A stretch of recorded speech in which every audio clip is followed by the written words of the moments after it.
My husband got angry that I didn't want to be a stay-at-home wife. It's been a few days since he came home and told me he met a girl at work and she's a better woman than me, and that she has a son already and will be a stay-at-home wife or girlfriend or whatever the F. He gets his happy ending, I guess. He texted me right before I got off work and asked me to pick up food from one of our usual date night spots. I got home and noticed his car had boxes in it and a woman I didn't know. I tried opening the door but it was locked and she just looked at me. What little was left of our savings, he took. And both of our cats. I didn't see this coming at all. I haven't told any of my friends yet. His adoptive parents have been dropping me off food that I can't even force myself to eat. I haven't cried yet. I'm kind of still in shock. I wish I had a family to run to. But for now the internet has to do. I haven't answered any of his calls or texts. He keeps trying to check in, asking if I'm okay. How the F would I be okay? I never thought he would cheat. I asked him to promise if there was ever someone else he would just tell me as soon as he knew, but they've been together at least 6 months. So while he was calling me selfish for not wanting to put in my 2 weeks and be a stay-at-home wife, he was dating her the entire time. Planning a future with her the entire time. I feel stupid. I should have taken everyone's advice more literally. When I asked him to go to therapy he wouldn't. His parents think he's have some type of mental break. I should have stayed afraid of him and avoided him. I should have chosen a better outcome for myself. I just feel like the same girl that no one wants to love anymore all over again. I know what he did isn't my fault. I know I could never stop him, and really, do I want a man who doesn't want me? Never. But that just doesn't stop it from hurting. Am I the a-hole for giving my son a reality check? I'm a single dad. I have 5 boys, the elder 2 who are 17 and 18 from a previous relationship, and the younger 3 with my late wife who are 11, 13, 15. My 17 and 18-year-old both have jobs and contribute to buying their own food and clothes. My 15-year-old, we'll call him Jack, doesn't. I don't have a problem with this, but it is relevant to the situation. We're not badly off, but I'm far from wealthy, and with 5 kids in the house I have to budget carefully. I can only buy so much food and so many clothes, and the rule is unless you have your own money you have to accept what's there and that's it, or there won't be enough to go around. For those who'll say, well then should have had less kids, it's a bit late for that, don't you think? Jack has been unable to keep a job, but that doesn't keep him from complaining about his clothes being too small/uncool and that he wishes he could eat like his friends, going out, nice restaurants, etc. I understand, I grew up less fortunate than my friends as well and I hated it. But that doesn't mean I can magically change things. Yesterday I came in from work and my younger sons told me they were going to make PBJs but they couldn't find the peanut butter. I can't find it either, so I end up asking my older sons and Jack. Turns out Jack not only ate the peanut butter but he's also been stealing food from his older brothers, too. I told Jack he was way old enough to know stealing is wrong and that he can't eat food that his little brothers need. He got annoyed and asked if I wanted him to start eating from garbage cans. Now I provide as best I can for all my children, and while it could of course be better, we're nowhere near the poverty level of the whole eating out the garbage trope. I told him the reality is that if he wants to buy fancy foods and snacks he's going to have to get a job and pay for them himself. He wasn't happy to hear this, but I think it needed to be said. Am I the jerk here? Someone stole my house and is living in it. My RV was stolen and given to someone without my consent and now they're living in it. In short, I left my RV with an acquaintance John in storage at his house in Oregon. I live in NJ. He was to purchase the vehicle from me sometime last year for his aunt for $7,500. He never ended up paying me and ended up ghosting me. I finally reached out to his wife Jen yesterday on FB, whom I had never spoken to prior, and tried to find out what happened. She said he got violent and things got bad and she left the house. The last she knew was that he had given the RV to her aunt who was disabled and it's in a trailer park. She is not that close with the aunt but was able to provide me with her phone number. Jen seems honest enough in this whole situation. Today I got the phone number for the aunt and called.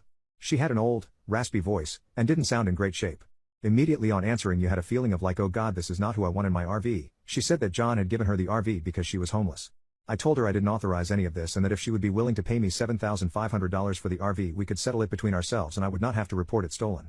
She said she had no money, said her credit is shot and offered me $100 a month. I was as compassionate and understanding as I could be and tried to let her know my side of the situation the best I could. I really felt bad for her. After not making any progress with a potential sale with the aunt, I messaged the niece Jen and offered the chance to pay for it and she said she had no money as well.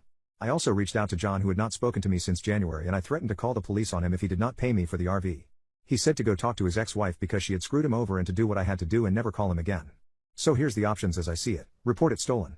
The major con too. This may ultimately be more headache than it's worth in cost and time. The police will call John and he will tell them what he knows and they will find the aunt in the RV because I now also have her phone number. She may well get arrested for possession of stolen property because now she is inside the property. This seems quite unfair to me as she seems like an innocent party in all this, but this is not my doing after all. The biggest concern on my part is that if they show up to this RV and this disabled woman has been living in this RV for over a year in a trailer park and stated she was homeless and would be on the street if the cops kicked her out. I'd imagine the RV is in very unfavorable conditions. At this point the police may arrest her, put her on the street, and then my RV is thrown into an impound lot with heavy-duty towing fees at a high daily storage rate overnight until I can fly out to Oregon from NJ and get this thing. At this point it may not be damaged as far as my insurance is concerned but may just be in terrible shape and I may not want to even step foot in it. This may ultimately put me in a worse position than I am currently in if I just sign the RV over. I was willing to let the RV go for $7,500 and it's insured for like $12,000. At this point I'd take a few grand. Between the cost of flights and travel out there and the risk of conditions, this route could really backfire on me in a terrible way. At this point I just want to sell it, but just imagine the lady has cats or something that have been living in there? That's the type of feeling I get after talking to the aunt. My best hope is that the insurance declares it stolen or totaled, but I don't see how that's going to happen at this point. 2. Just give her the RV as she appears to be in a tough spot and be done with this and avoid what could be a massive headache with a huge cost involved. One other thing is that I did not inform my insurance company it was out in Oregon. I spoke with them today and they seemed mixed on whether that would matter or not in a claims process. One agent said as long as you've been paying comprehensive that wouldn't matter, and the other said if it's longer than 90 days they need to know. This seems to be up in the air as of now. Do I let them know where it is now, or will that throw a flag? They're going to find this out regardless, just not sure if it's worth notifying them now. Not sure if there's any way to improve this situation or anything else I need to look out for. I figure I need to get this sorted by today. Once it is reported stolen, it's all out of my hands, and what might come back might be even worse than when I started. Edit. Called police to report it waiting on call back. Someone stole my house and is living in IT. Latest as of today. Today I called the police and my insurance company. Police stated that this would be a civil matter. Thank you to the Redditors indicating this may be the case, because this has gone on for so long and there are several different stories about what happened. From the detective's phone calls to parties involved, there was an accusation that work was performed on the RV that I never paid for, which is completely untrue. The detective, who was great, stated he would not have a leg to stand on pursuing this criminally because the stories are so muddied up. Therefore it would need to be a civil matter and processed in court. He also indicated that in Oregon, due to the amount of time she was in the RV, that she would now have a claim of residency in the RV. Therefore she would basically need to be evicted civilly by myself. So as of this moment there is a woman living in my RV without my authorization. It's registered and insured in my name, and it's not even reported stolen because police say it's a civil matter. I also do not know where this woman is and what her last name is. What if she goes off the grid? My major insurance company also stated if I never get the RV back then they wouldn't be able to assess damages and therefore couldn't pay out a claim on it. What about my theft insurance on the RV? This seems insane. If you can steal a car and not get caught, you're in the clear? I fully insured it in case of problems like this. I'll need to pursue this further. Major questions. Will Geico deny me coverage because I did not tell them it would be stored in Oregon for so long? COVID happened and then this guy started ghosting me, so it was there much longer than I expected. Is there any way for me to figure out if this claim will be denied on this basis? Who do I contact or what documents do I check? This is very important for knowing if I have additional avenues to recover funds on this venture. Some of the first questions the insurance company asked about were how long I had left the RV in Oregon. What will the civil eviction process be in Oregon? Do I need a lawyer, or can I just say that I own this RV, no payment has been received, and then it will take some time to get her out? My only monetary avenue now is to get it back for a quick as is sale or insurance payout if it's ruined. Will I need to continue insuring this vehicle while someone else lives in it unauthorized? How long does that go on for? Will my claims be denied if I cancel coverage? How can I get this woman's name and address to pursue civilly? My best hope would be that if I get it back that insurance totals it after the likelihood that the RV is in much worse condition than when I left it. I spoke to the lady and from my opinion this seems very possible.